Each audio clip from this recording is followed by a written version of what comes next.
ময়মনসিংহ সদর উপজেলার ভাবখালী ইউনিয়নের উনাইরপাড় খলিফাবাড়ি জামে মসজিদের ইমাম ও খতিব মোহাম্মদ রফিকুল ইসলামকে দায়িত্ব থেকে অব্যাহতি দিয়েছে মসজিদ পরিচালনা কমিটি। গত শনিবার ২৮ সেপ্টেম্বর মাগরিবের নামাজ শেষে হঠাৎ এ সিদ্ধান্ত কার্যকর করা হয়। দীর্ঘদিন ধরে দায়িত্ব পালন করে আসা রফিকুল ইসলামকে আকস্মিকভাবে সরিয়ে দেওয়ায় স্থানীয় মুসল্লিদের মধ্যে ব্যাপক ক্ষোভের সৃষ্টি হয়েছে।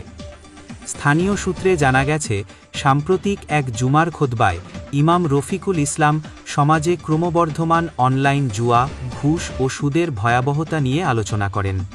তার এ বক্তব্যে মসজিদ কমিটির সভাপতি, ক্যাশিয়ার ও সেক্রেটারি অসন্তুষ্ট হন। অভিযোগ রয়েছে, কমিটির সভাপতি নিজেই অনলাইন জুয়ার সঙ্গে সম্পৃক্ত এবং পূর্বে একাধিকবার আইনশৃঙ্খলা বাহিনীর হাতে আটক হয়েছিলেন। স্থানীয় মুসল্লিদের দাবি, সভাপতির প্রভাবেই ইমামকে দায়িত্ব থেকে অব্যাহতি দেওয়া হয়েছে। ইমাম রফিকুল ইসলাম জানান, তিনি কেবল কোরআন ও হাদিসের আলোকে সমাজের অনৈতিক কর্মকাণ্ডের বিরুদ্ধে কথা বলেছেন। এজন্যই তাকে অন্যায়ভাবে সরিয়ে দেওয়া হয়েছে। তিনি বলেন, স্ত্রীর সিজারিয়ান অপারেশনের সময় এমন সিদ্ধান্ত আমার জীবনে বড় ধাক্কা।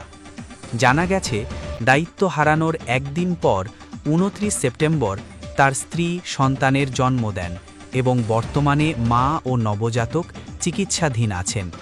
এ ঘটনায় সাধারণ মুসল্লিদের বড় একটি অংশ ক্ষোভ প্রকাশ করেছেন। তারা জানান, ইমাম রফিক সমাজে ইসলামী শিক্ষা প্রচারে নিবেদিত ছিলেন এবং ব্যক্তিগত স্বার্থে তাকে সরানো হয়েছে। স্থানীয় মুসল্লিরা দ্রুত তাকে পুনর্বহালের দাবি জানিয়েছেন।